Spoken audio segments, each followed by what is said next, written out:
Hello, hello, and welcome to episode 70 of Trails in the Pod. I'm Colin. That's Kevin. Today, we are like Janus, Colin, the Roman god, not the popular high schooler name from the early to mid 1990s. We stand at a threshold. We are looking into the future and the past. The gates of our temple are open. We are liminality. We are borderlands because we are talking about the end of the first game of the Crossbell arc, Trails from Zero, talking a bit about what we think slash what Kevin thinks is going to happen in Trails from Azure, because what Colin thinks is going to happen is a plot summary of the game. He's played it. I haven't. I'm looking forward to it. We've done half of the game of this second arc of the Kiseki series. In a couple months, we'll be done with Azure. We'll be saying goodbye to Crossbell. It'll be sad. It's kind of sad now. We're half done, but it's joyful too. It was a great game. I think you have a very generous definition of a couple of months, given that it took us like 6 months to do zero. I have faith in our timekeeping abilities. We got through Yis 1 and Yis 2. For you, what, 4 days? For me, it was three. I mean, Yeah, yeah. but that game is like 12 hours max. So Yis 1 and Yis 2 is about 20 hours or so together. Let's see, how long did it take for Trails from Zero? 33. So It took you 33 hours, it took me 81 hours. it's what Steam says for me. Okay, which seems odd because you did more, but you did not do almost three times as much. No. I wonder if my I don't know how maybe sometimes if you die a lot, does it count time going? But that just seems weird to Well, me. I do know that on the PC versions of like Sky and stuff like that, that if you use the fast forward mode, your save file time will also increase by two or what however much it is, but your Steam recorded time won't. And so it Yes. is possible that that impacted some of my time recording for the save file on the PS5 for Zero because I played a lot in high speed mode. But even then, I know that I have at least 60 hours because at some point, even the PlayStation 5 told me I played that much. The fact that you could beat that in 33 hours is shocking to me. That doesn't seem plausible. But you know what is plausible? What we can believe, what we thought about the game. Can I just say as well, going back to our cold open, that we might be the first podcast in history to open up our podcasts with a Janus metaphor twice. Because you have done a Janus metaphor before, I'm fairly certain. Yeah, it's this is the god of beginnings and ends, Colin, so it's only thematically fitting that we bring it full circle. Okay. Kevin, why don't you tell us a bit about like your overall thoughts about Trails from Zero as a game? We've talked moment by moment, we've talked chapter by chapter, mostly looking at plot, but this is a video game. How do you like it as a video game? To me, it felt like a tight game. We had one basic setting that after maybe chapter one at most, middle of chapter two, we had all of the locations we were going to visit for this game, and I would not be surprised for the next game as well. We got the core four PCs very early on. We learned who they are, how they work together, learned more about their past as the game went on. Crossbow the city and how it interacted with the game Trails from Zero felt very tightly connected. The setting and the gameplay were good. They felt made for each other, which sometimes that's not the case in the game. Like to give it a summation, you could only have this game in Crossbow as it was designed, if that makes sense. Whereas there's some RPGs, some games you could stick in a lot of settings where the setting itself is not as thought out. I feel you on that. My first year of grad school or so, our mutual friend Mathieu kept making me watch Italian cinema, in which he kept claiming that Rome is the main character of the movie. And what it turned into was a bunch of movies that didn't have a fucking plot that I was not a fan. Oh, But was it with Romanzo Criminale? I don't remember, man. It was like 8 years ago. I know there was one movie that invented the word paparazzi because there was a guy named Paparazzo that would take, pictures of everybody. Doesn't matter. What I'm trying to say is that uh, these games, Trails from Zero, because that's the one we've played, takes that idea and actually executes it successfully. Crossbell becomes a main character by means of getting to know the city, living in the city, getting to know the denizens of the city, but does it in a way that still gives you a engaging, character-centric plot that drags the player along with it. So in that sense, I have no problem with Crossbell being a focal point. And it's probably one of the locales in video gaming that I know the most because of how the game is designed. Yeah, it's not forgettable. It's distinctive. It's so important to the characters. It's so important to the plot. I feel very comfortable agreeing that Crossbell is a major character in this game. What do you think about the plot itself? I mean, now that you've seen it go from these beginnings of the SSS, and then we have a bunch of stuff with the underworld, and it ends up with a demonic demon lord drug thing. What are your thoughts? Overall, I thought it was good. The interactions, the introductions, deepening the world, doing the grunt, or I'm not sure grunt is the right word, the basic police work, doing the special requests. We saw the world, we saw how the characters worked, we saw their rivalry one-sided as it may be with the Bracer Guild.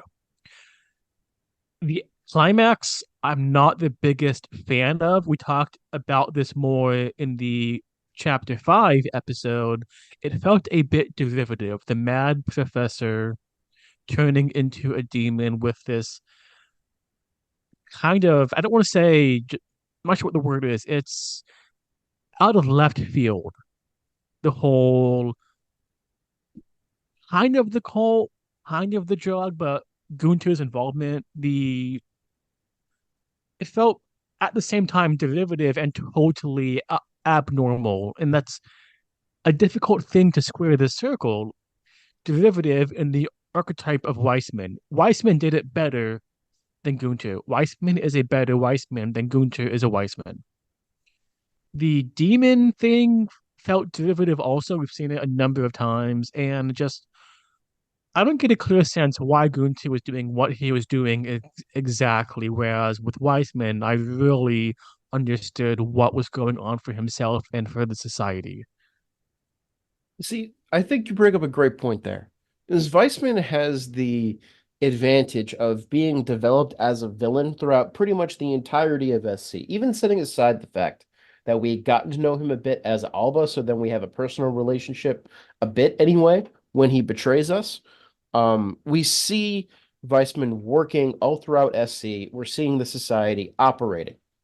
You can criticize some of the plot structure of SC for being villain of the month for the first half, and then you hit the real plot. But Zero's plot structure is far more similar to FC, in which we just follow the characters for the first four-fifths of the game, and then the real plot hits.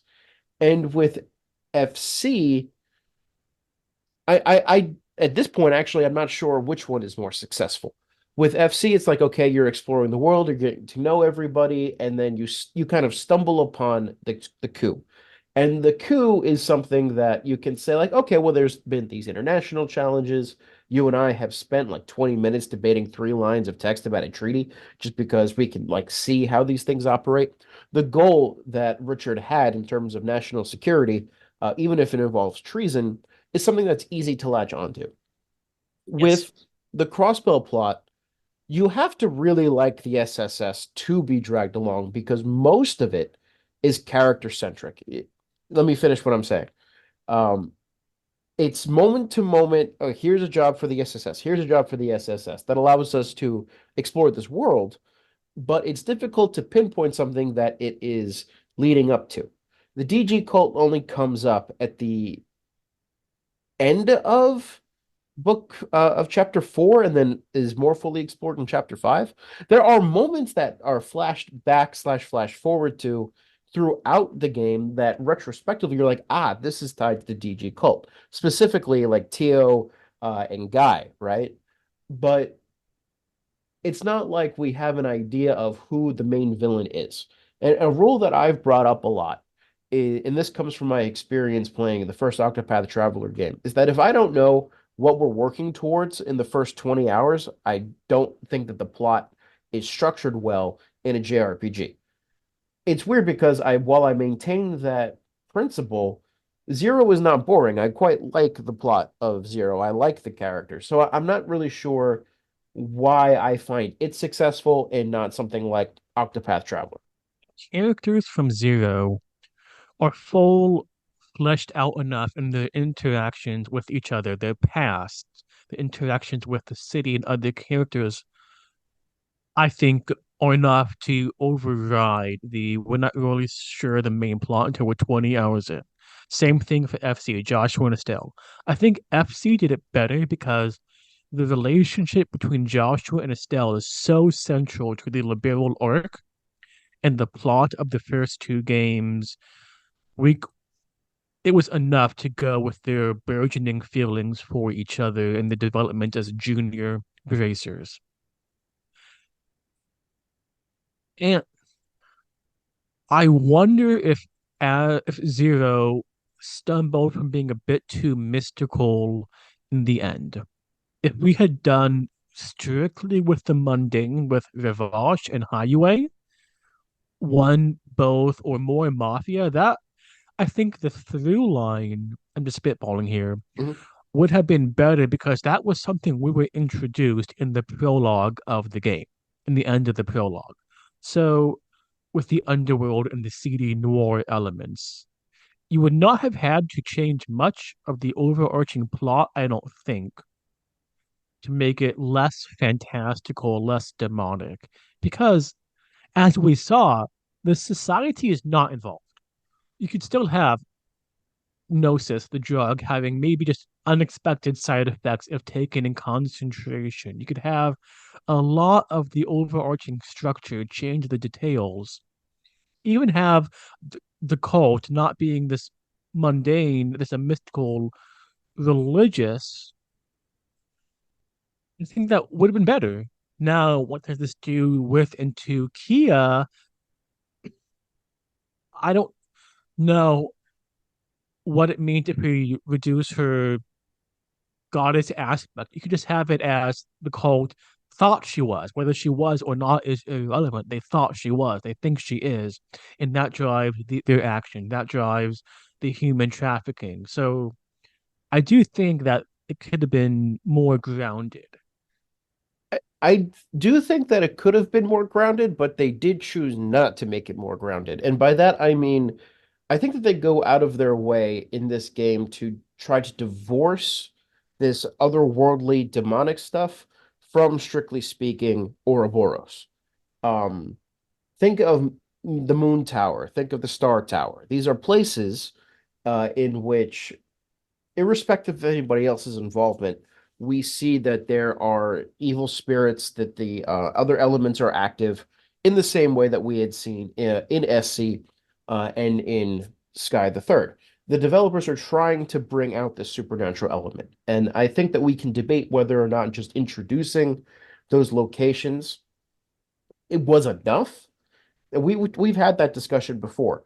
Um, but it does seem to me that if you're going to introduce a cult as the main bad guy, they have to be a cult about something, and cults have to be cults are it's typically a religious word, and it's more powerful for us in this game to see since we have already seen demons and seen spirits to see how this cult can relate to that I think is more compelling because it draws the contrast more starkly between the D therefore G cult and the Church of Idios. because the DG cult is stepping into these like with these forces that we've already fought as Kevin, that we've been fighting as Lloyd, that we fought as Joshua and Estelle.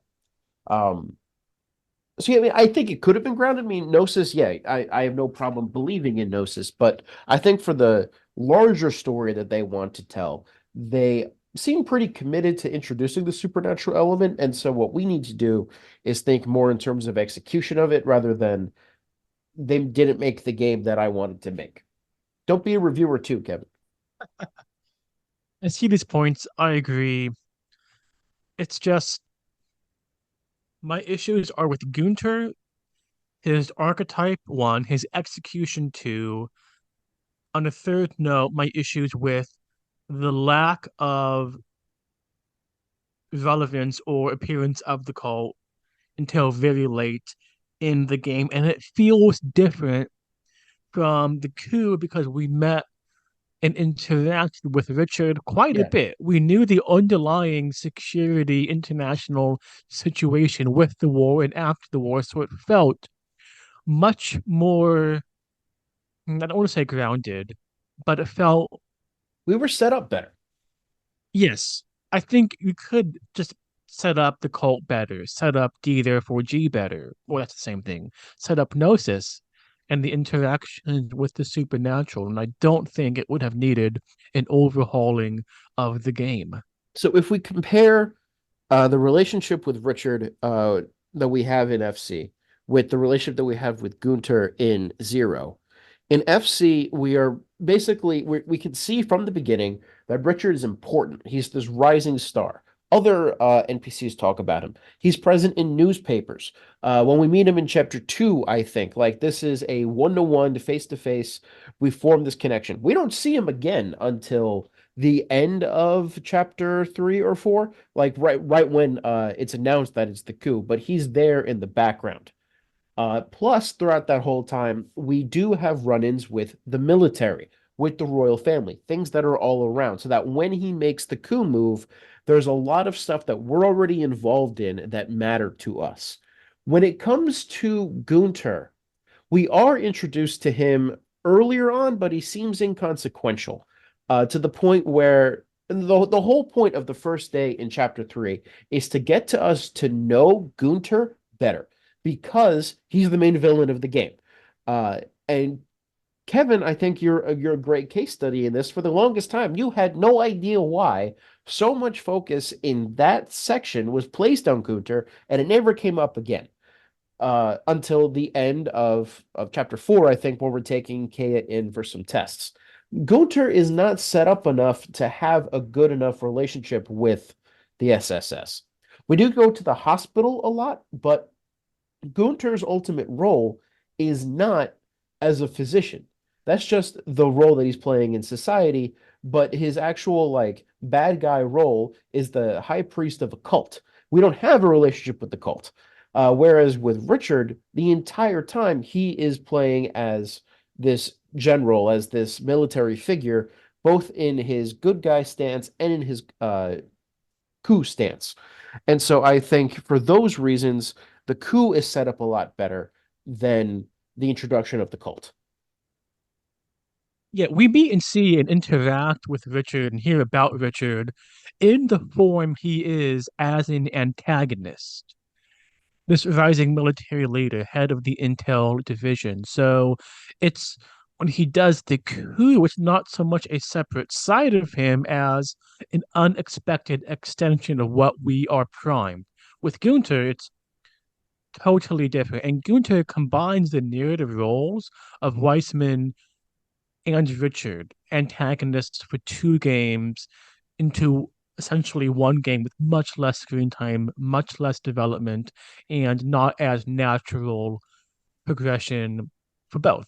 Richard, we saw him all throughout game one. Weissman, the cutscenes in game two and SC really fleshed him out in a good way, his plan, his relationships with the other enforcers. So it's interesting. In my opinion, and we're going to get to rankings later, but I've always thought of Zero as stronger than the entirety of the liberal arc. And I think through this conversation, I've seen some of the flaws that I hadn't seen before. That FC, I think, is actually stronger in setting up its plot, even though, much like with Zero, the plot in FC starts, 80% of the way through the game.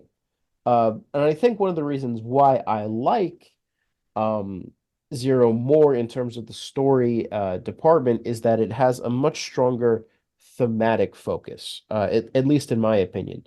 I see that we have the same thing with found family that we've been seeing. Found family is really here, but because we have so much more of a focus on the SSS, that theme comes out stronger, and we can see more elements of it resonate. For instance, we can see with Randy the fact that he has found his family with the SSS leads to a sense of redemption. We see with Tio that because she has found her found family, um, she can start to integrate and feel more like a human, to integrate better with society, to feel emotions again. I don't think that we see as much with Lloyd and with Ellie in that regard, but it's a development on this theme of found family that we haven't seen, in my opinion, from in FC, SC, and the third. I'm curious to get your take on that. When I first beat the game, my initial reaction that I said to you was better than the third and FC, not as good as SC. So it would be ranking second of the four games that we've played so far. I like Lloyd. I like the SSS. I don't think I like the found family in its incarnation here as much as the relationship Joshua and Estelle build in FC and SC together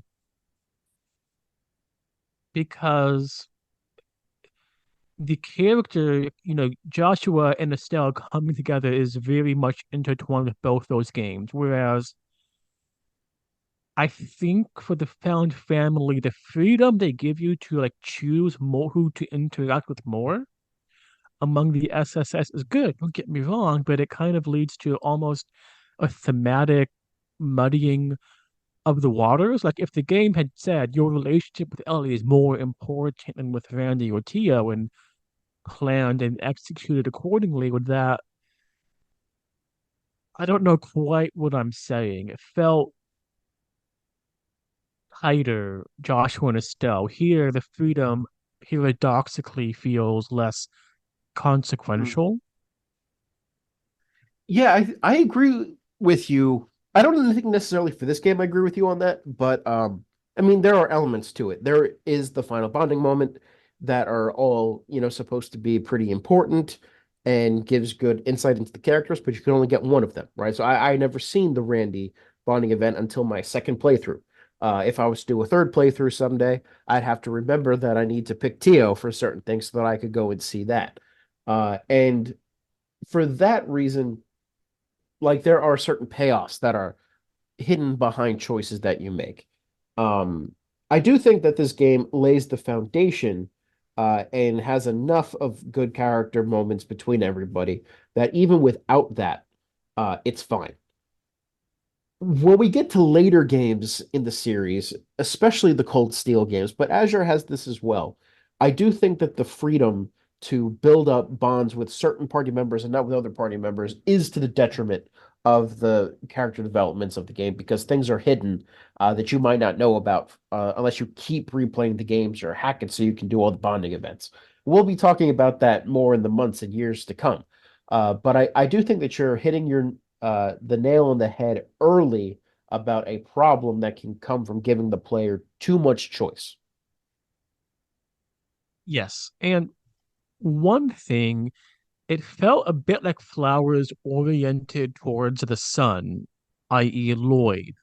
We got intra SSS bonding apart from Lloyd, but it did not feel nearly as concrete. Like Randy and Ellie, Randy and Tio, we did get a fair bit of that. Ellie and Tio.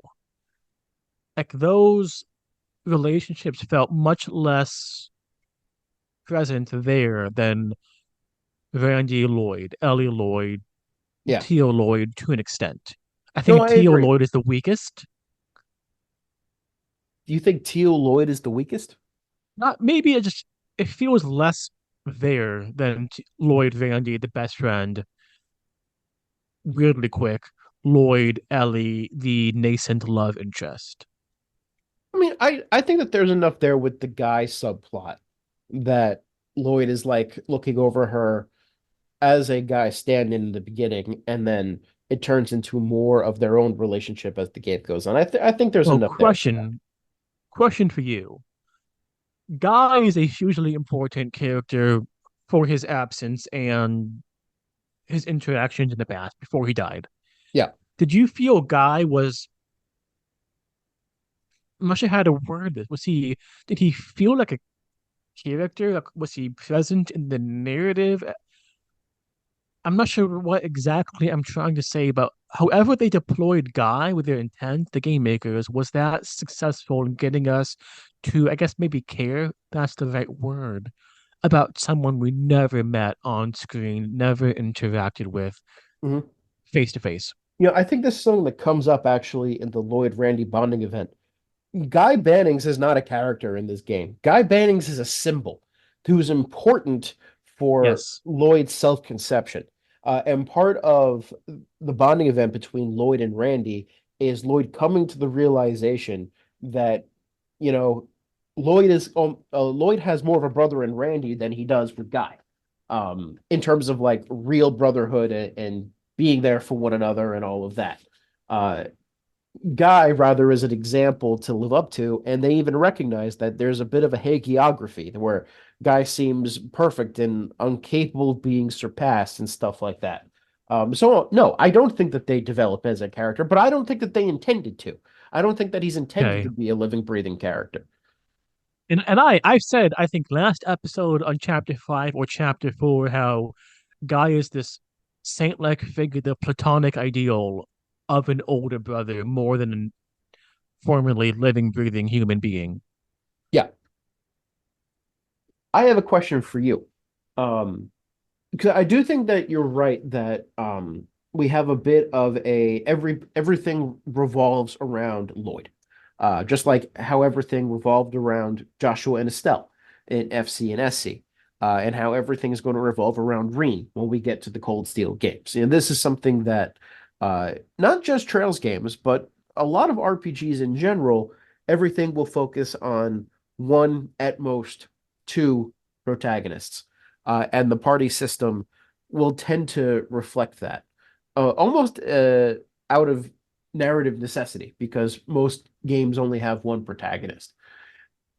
Do you have any examples of how to bypass this problem, of how you can create real important intra-party links?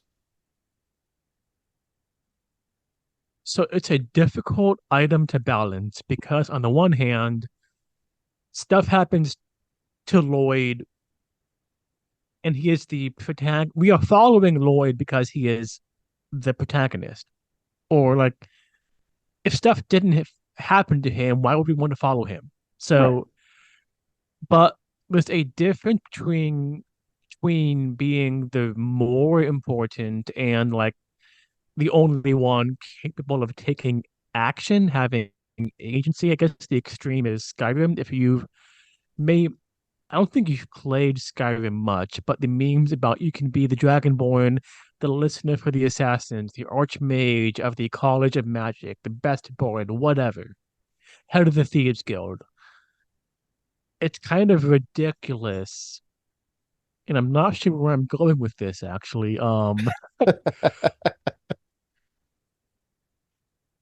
Have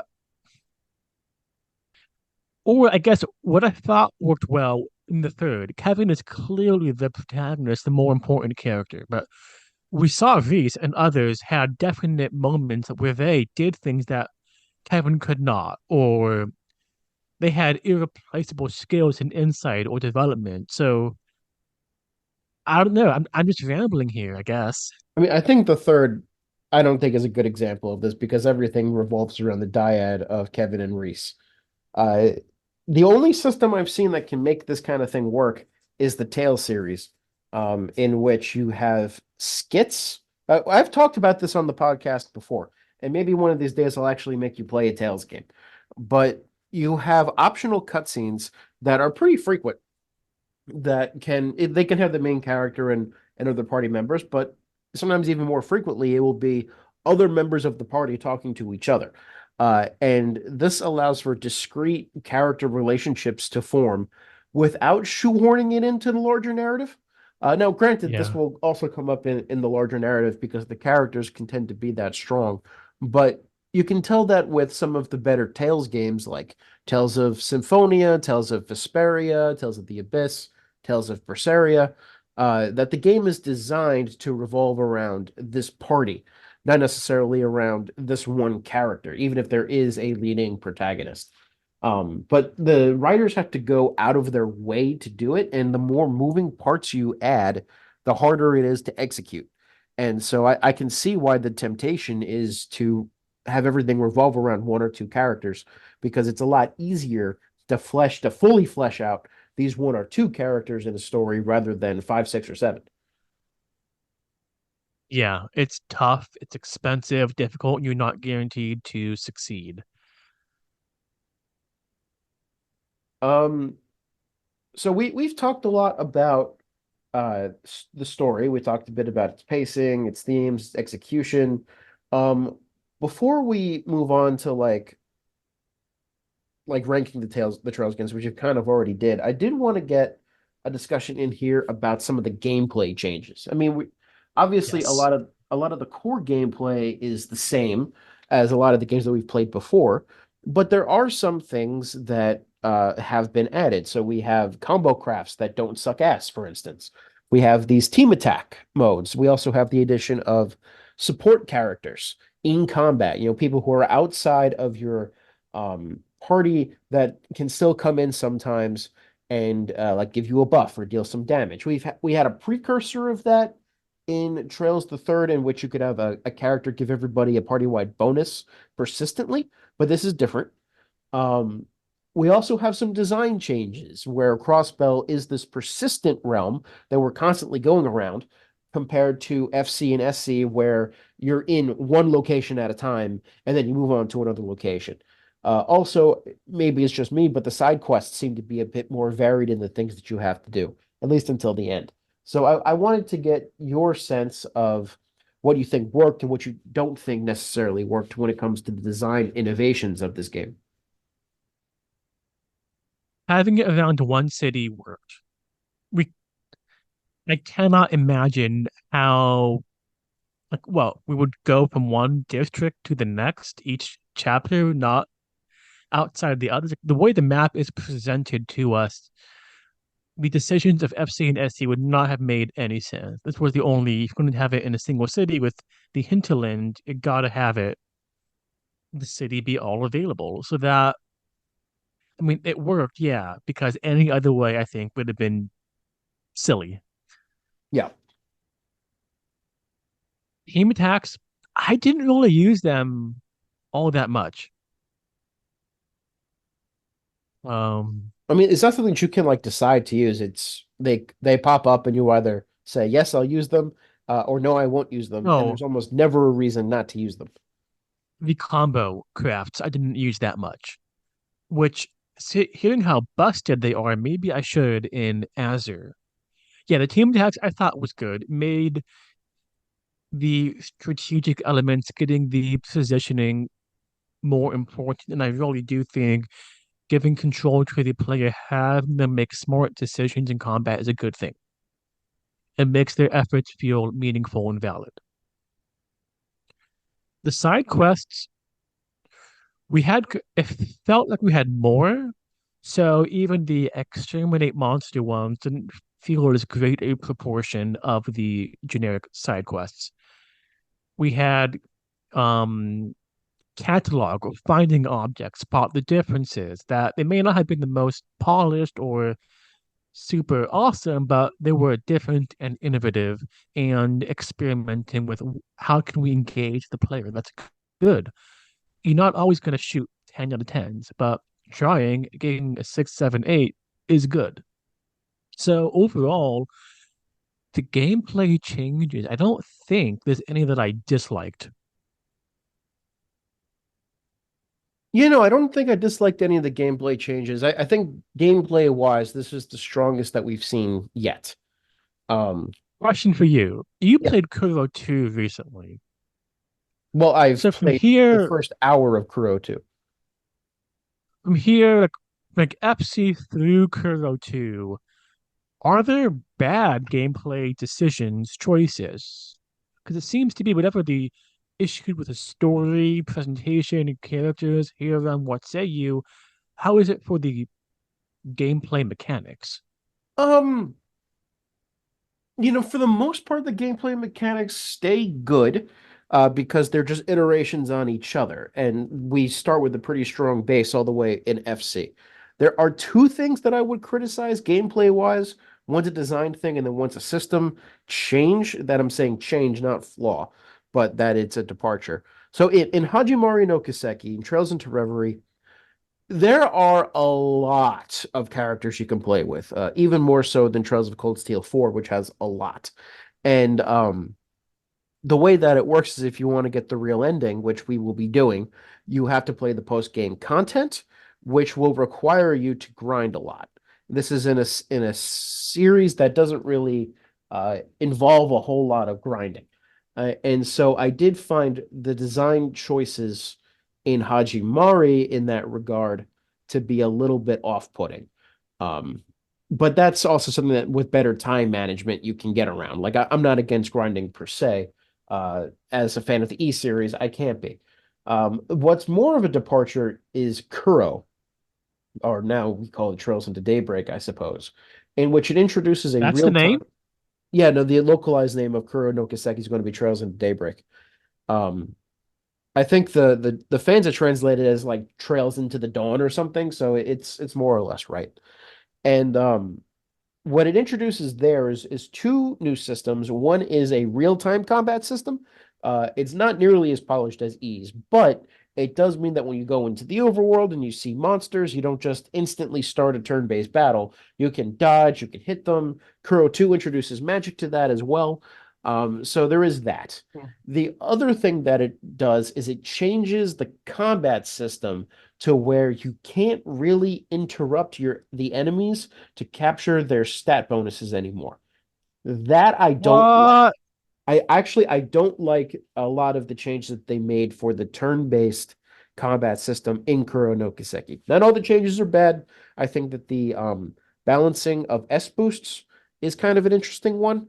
Uh, and some of the changes they made to F's crafts can be interesting, but in general, I think that it was stronger in the earlier entries, and I don't think they should have changed it. But that you also have to keep in mind, Kuro is the 11th game in the series. At some point, they have to change something. You Yeah. can't always have the same stuff. So I do like that they tried something new, and they do seem to be refining that system a bit more in Kuro 2, but I haven't played much. I have played 15 hours of it, but I played 15 hours of it half a year ago or a year ago, so I don't really remember much of it. Yeah, yeah. Good to know. In Shall terms we go and Well, I haven't actually talked about my take on the design stuff in Crossbell that much. And I like combo crafts and I like team attacks. They're just good additions to the toolbox that the player has. I really like Crossbell as a persistent world. I think it goes a long way into making Crossbell feeling like a living, breathing place. And given the centrality of Crossbell to the game, I think you're right, Kevin. We couldn't have added it any other way, but that doesn't mean that it's a bad thing. It means it's a great thing. I really liked this specific design choice, and I hope that it continues. I say I hope. I already know how things turn out, but like yeah, you know, Colin. it's a great design choice. In terms of side quests, I do think an effort was made to vary them up and to make them more interesting, and some of them are successful in this. So like I thought that Imelda's quest where you have to go to the doll maker, George, and you have like the super tough combat challenge that then as you lose it, George is giving you tips on how to beat it. Like that is something that is offering an actual challenge to the player that, while frustrating in the moment, showed that it's more than just, okay, go here and fight a monster, or go here and talk to these people or collect this item. I did make a note in I think this was in our chapter 4 episode that I was getting kind of sick and tired of running around. Oh, I'm going to collect this item. Oh, never mind. Got to go find something else. Or we Yes, got to go exactly. fight this enemy. It did kind of become predictable and tropey. Whereas some of my more favorite side quests are those with no combat and are focused more on storytelling. Now, that can also get stale too because there's not a whole lot of gameplay to running around and talking to this one person. I'm not really sure how in the systems that Trails has created that you could have more of a varied gameplay style for that. Um, but I guess that means that if they're going to have more of those, then they need to focus on the quality of the writing. But some of the standouts include like the date with Anton. That was really good. I liked Mhm. we spent a lot of time talking about the daughter of the minority leader running away and then having a debate Yes, about, what this that was meant good. about the concept of adolescence in Crossbell. That was pretty interesting. And I'm sure that there's Yeah, stuff at the beginning that we played 4 months ago that I'm forgetting a little bit of. Um, but yeah, on the whole, I think these are the best side quests that we've seen in the Trail series. FC were kind of like they were there. SC was they were getting a lot better, and then Trails the Third had none. So I think Zero is at the top of its game, but I still see that we can improve them. I would call the doors side quests. It's I would not not. technically, but They're not side I quests. don't know. Most of them are straight up cutscenes, and you have a couple of mini games. Okay, moving on. Well, moving on. I swear to God, if you answer this question with "I listened to my own soundtrack," I'm going to drive to Columbus and kill you. Kevin, what did you think about the music in this game? Are you talking? So, no, no, I Okay. am. I just want the viewers to know that Kevin has been sitting in silence and has this big shit-eating grin on his face. Okay, just I listened to some of the music. Ugh. I thought the final dungeon was really good with the music. Kevin, like half the reason why the series is good is because of the music, and if you don't listen to it, you can't know that. Okay, you know what I'm gonna do? I'm gonna go to YouTube, find a playlist, maybe Spotify, we'll see, and then listen to it, and Yeah. I'll report back. Um, in general, I like dungeon music. It's fast paced, pithy.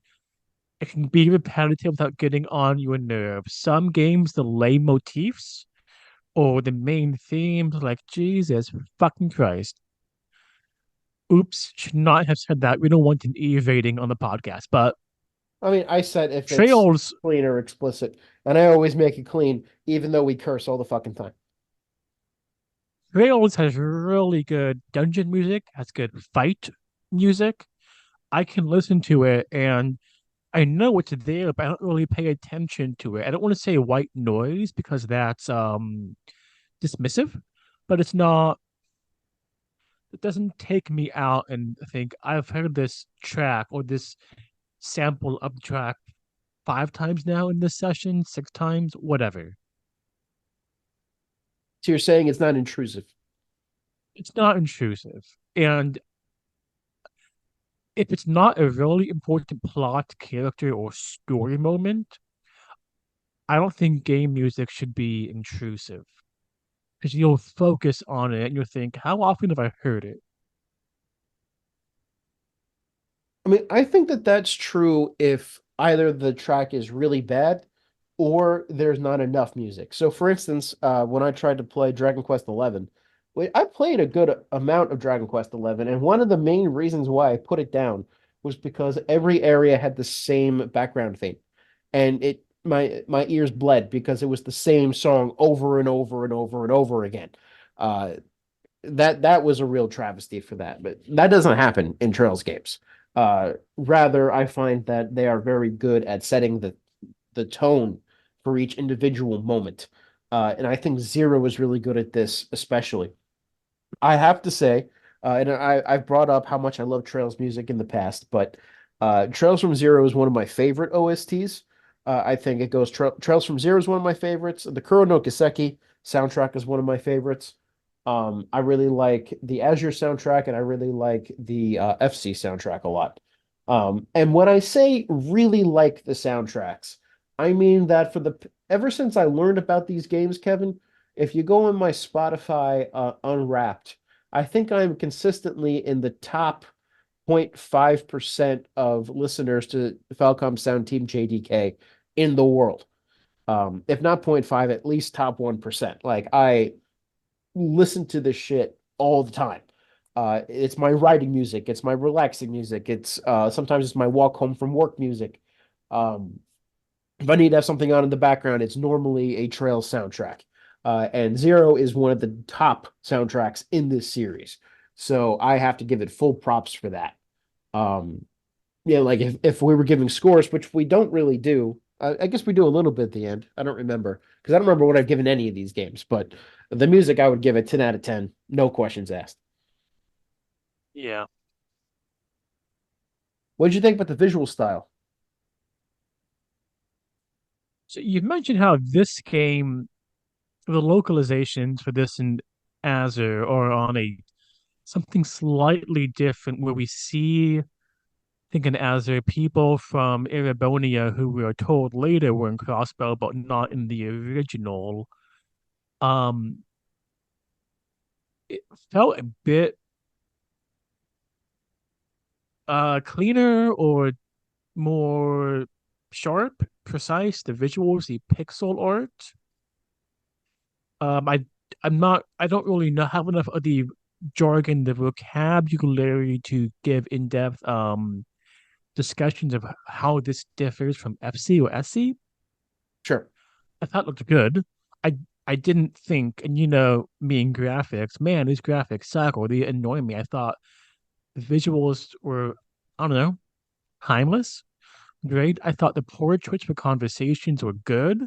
I disliked how we didn't get as much of the emotional differences from the face portrait like we saw with Estelle in FC and SE. Yeah, no, I That think that those portrait styles are a lot better, the ones in FCSC. like her like time for ultra violence and just the way her face is, it's phenomenal. Estelle's and Joshua's new portrait, Joshua especially, are They're crimes fugly. against nature.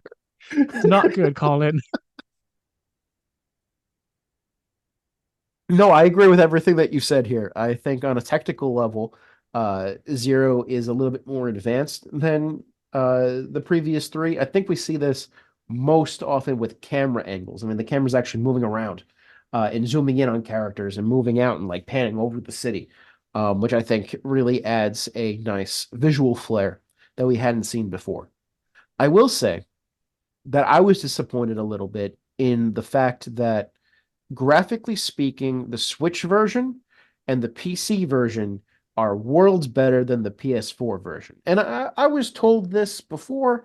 I decided to play the PS4 version anyway because that's where I own all of the Cold Steel games and Reverie, and where I do the most of my gaming. Although most of my cutting edge Trails gaming now has been on the PC, just because that's where you can get fan translations. But in general, I play on Sony or Nintendo platforms. And if I have the option, I'll choose Sony because then I get trophies. Um, in hindsight, I wish that I had bought these games on the Switch, both for the portability and for the better graphics. Or I could have bought them on Steam. That works too. Um, I'm gonna play Azure on PS5 or on PS4 on my PS5. Um, Even though I know that the graphical style is worse, but it is just a little bit extra blurry on the Sony systems, and this is purely because um, the PlayStation versions are straight ports of the Kai versions, whereas the Switch and PC versions are new ports that take into account some of the Kai changes, which is a different thing. And yeah, I'm kind of disappointed that they didn't do the extra work in sharpening up the graphics that obviously a PS4 or a PS5 can handle. I mean, a Switch can fucking handle it. I know that my PS5 can handle it. So I am disappointed about that. But on the whole, these are better looking games, very charming. I love this style of 2D sprite on a 3D background. And, like we've been seeing a lot of retro inspired indie games come out that are doing like either Super Nintendo style graphics or 32-bit 2D pixel art, or even some early 3D stuff. But you don't see a lot of this specific 2D sprite on a 3D plane. And I hope that some indie developers start having nostalgia for this style and start trying to bring it back. Yeah, exactly. Well, let's wrap this up. You've talked a bit about it already, but Kevin, how would you rank this game and why? I think I would name it second.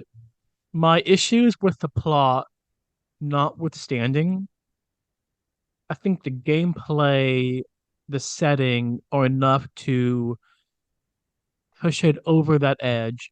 I like Joshua and Estelle more than I like Lloyd, but the cast of characters I feel is deeper than FC. SC, it's going to be so difficult to dethrone that game. We'll see how I feel when we get to Daybreak. Um, Let's not even consider that Azure could be better. yeah, we'll see how I feel about Azure, but yeah, I think too the plot issues with Gunter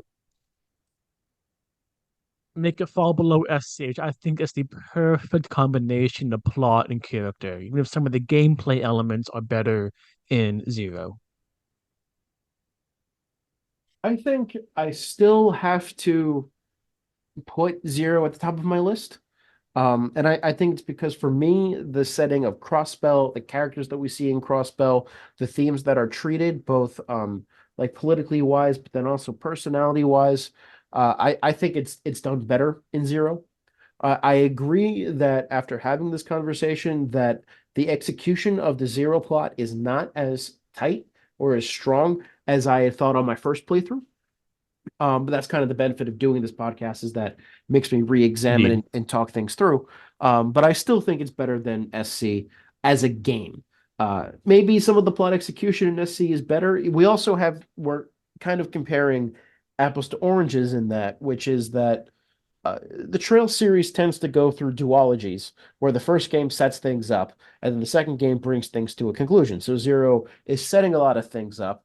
SC rather tied up a lot of loose ends and brought things to a conclusion. So they're doing two different things. A much better comparison would be Azure and SC, FC, and Zero. And I do think that comparing FC and Zero, whereas now I see that FC has some strengths compared to Zero, as a whole package, Zero is better than FC.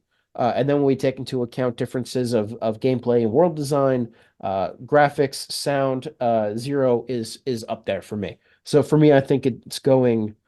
I think in the last time I put the third on the lower end of my list, and I think it's because of the weakness of its Yeah. plot. I'm not Hmm. sure if I keep that now, but for the sake of consistency, I would say Zero, SC, FC, the third, but I could see switching FC and the third now that I've had some more time to sit on the third. Yeah, that's fair. And so then move on to my predictions, and then I'll read out what I thought, and then you can, say was I on the mark, was I off the mark, and at the end go into briefly what I think is going to happen for Azure. Sure. So prediction one, Guy's death would be a big inciting something, and that something's going to be plot or characters. Is that too vague to be a prediction? I mean, it is vague, and we also have to keep in mind that, as I just said, this is a duology, right? Things can continue Yes. to develop. Speaking in terms of Zero, Guy's death has not been an inciting something. It's been in the background, No. it's been important, but it hasn't caused any action. How about this one, which I think is a bit easier to falsify, yes or no? Either Calvard and or Erebonia will invade. They have not invaded. The society will not play a big component in the game slash duology. Well, here we're speaking about the game because we haven't played Azure yet. We have seen it play a bit of a role, but no, I don't think we can call it a big component. We will not really have much to do with characters from the liberal arc, but not the Liber arc. Well, given that you are on record as being very angry that Joshua and Estelle were present at the finale of the game, I would say that you were wrong about this one. Um, Not, which is not to say that we've saw a lot of characters from the liberal arc, but Ren is there basically the whole time. We see Joshua and Estelle a whole lot. Anton is there, and Anton's pretty important. So no, I do think that we have much to do with characters from the liberal arc. What about Arios as Mega Sus? I mean, that's a subjective judgment. I think that. Do you continue to hold that opinion? Just wait until Azure. I'll be proven right. Okay. Yes. I think he's a mirror or some, not like a literal connection to Crossbow, but this bright, heroic exterior look is something underneath. I do think that. I will note that in the doc, Kevin has not written Arios is mega sus. He has written instead Arios is a big poopy head. We'll see how poopy his head is. Indeed. Six. Ellie is the illegitimate daughter of President McDowell. She's not. She is the legitimate granddaughter. But I knew there was a connection, which puts me at a higher IMT int score than Lloyd. So That's fair. Tia, That's Tia was made or grown in a vat or a construct of some type. so that was not true, as far as we're aware. She was experimented upon by the DG cult, Yeah. but that doesn't make her an automaton or an artificial life form. Tia is either an android or something like an avatar of Idios. Well, she is called a goddess by the DG cult and seems to have some form of divine power, as seen by her going all sparkly and shit at the end of chapter 5. Jury's still out. Maybe a not guilty verdict. I bet the end of Zero will set up the plot and character arcs for Azure. I mean, that's just a give me. It's the first half of a duology. Of course it will. And it has. I would say no, actually. I would say no. Don't you think that the denouement about Dieter Croy becoming the mayor and having this big like reckoning for the politics of Crossbell might not set something up for Azure? I mean, it's a pretty big thing. Oh, I bet it will, but I don't. You could have Azure with new, different characters. It'd be weird, not a good choice, but Kia has a provisional end to her small arc. Lloyd gets, some closure with the death of his brother. The SSS are on good upward trajectories. The arcs aren't finished, but there's not obvious dangling cliffhangers for their development for Azure. I mean, it's definitely not a Oh, Joshua not FC. knocks out Yeah. Estelle at the end of FC. I agree with you on that, but I do think that there are enough loose ends to set things up for Azure. Like, okay, we find this new lead about Guy's death that's unresolved. Given how important Guy is in Lloyd's psyche, I think that having these loose ends, but still enough there in Zero to give Lloyd hope of finding the killer, that's enough to say that it's setting things up. Maybe I'm looking at things with hindsight, but I do think that things are being set up. Maybe it's just not as Yeah. obvious. I guess I should not be comparing it to FC because that was just So drastic a cliffhanger. Yes, no, we definitely don't have something like that. All right, I have some predictions for Azure. what predictions for Azure do you have? One, Dieter Cross is mega sus. I talked about this episode, chapter 5. He is evil or going to get someone to invade, maybe the Empire. I also think either Erebonia or Calvert will invade, maybe both. I'm just going to copy that wrong prediction onto Azure. Okay. I don't think the society will play a big role. Um, Arios is still a big poopy head. I think he's sus. He indeed have probably had big sus meetings where they meet and twirl their mustaches and talk about city domination or whatever. Um, Are there any other yeah, characters you think are mega sus and big poopy heads? maybe his daughter, but I doubt it. Mirabelle, Maribel. Mirabelle. But Dita's weird. Um, wouldn't I don't think Sergi, but I wouldn't be that surprised. It's Dieter and Arios. Okay. Do you think that we'll be meeting any more liberal arc characters in Azure? No. Okay. Why would they come? Joshua and Estelle have a reason to come. Any other predictions? Oh, hmm. Can I talk about the end of Cold Steel 1? I mean, you can. So, for anybody who's following us like Griswold, cycle through for 5 minutes or something while we spoil the end of the next of another game. There was something in the end of Cold Steel 1 about Crossbell. Um, Cannons or something.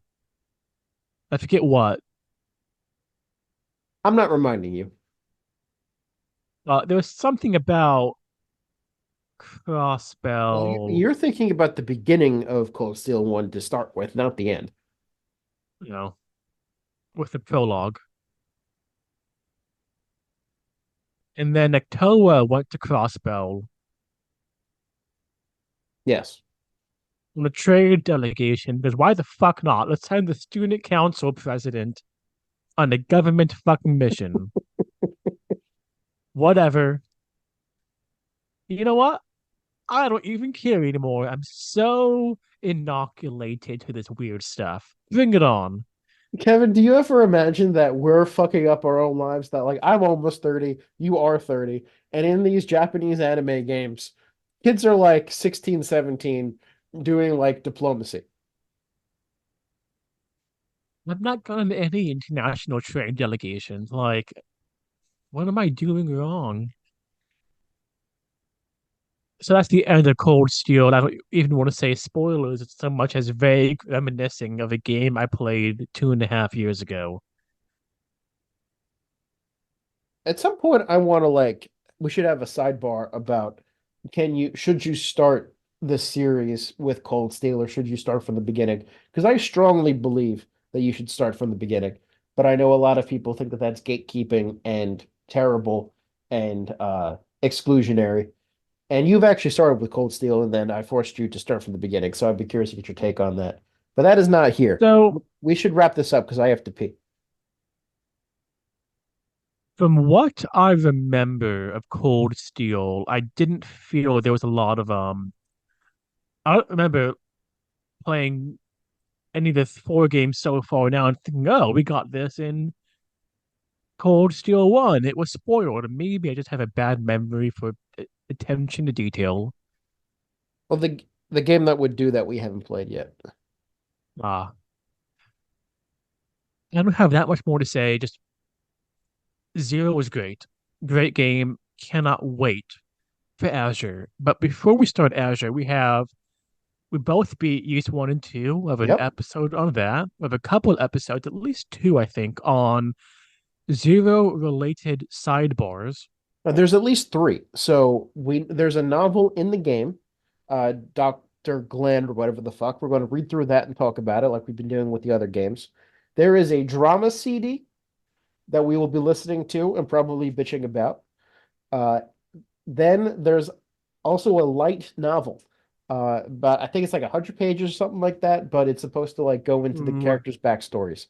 So that'll be interesting to read. And somebody has translated it, so we have that on the Google Drive. There might be something else. Let me pull up that provisional schedule I made a long time ago. And by a long time ago, I mean like a month ago.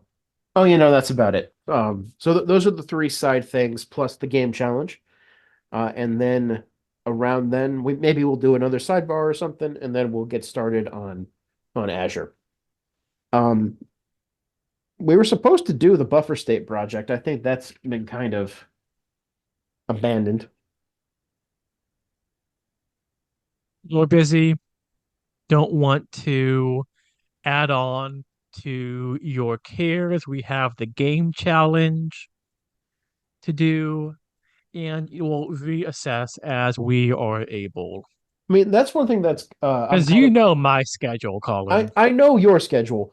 Something that is kind of frightening for me is that like this past month and a half, things have been manageable on account of I'm not teaching, and it's been break. I mean, I'm still been busy applying to jobs, planning my next class, and all of this stuff. And I think that I'm setting up my next class that'll have more time for this podcast. I'm hoping that I'm right.